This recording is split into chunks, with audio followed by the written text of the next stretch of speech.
Dapat kinuha mo na hindi teacher eh. Photographer. Photographer eh.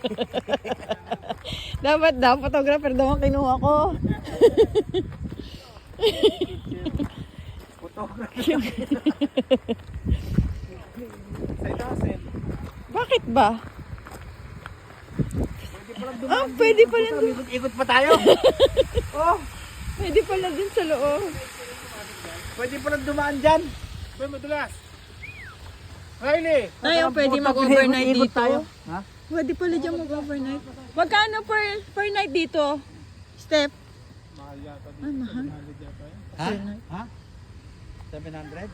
Hindi ko sigurado. Hindi na. Eh, ilang gabi na tayo sa labas doon. Malayo. Mm-mm. Oh. Swimming daw tayo. Iyan mo siya. Pero ano, ang ganda. Oh. Wala kang makikita. May sariling barbecue. Talaga mag-relax ka lang. Pagmumit ka lang ng pera. Yun lang ang goal. Oh, say hi to my vlog. Wala kang malang, hindi ka pwede mamilwet. Pwede. Yun naman. Dito nga.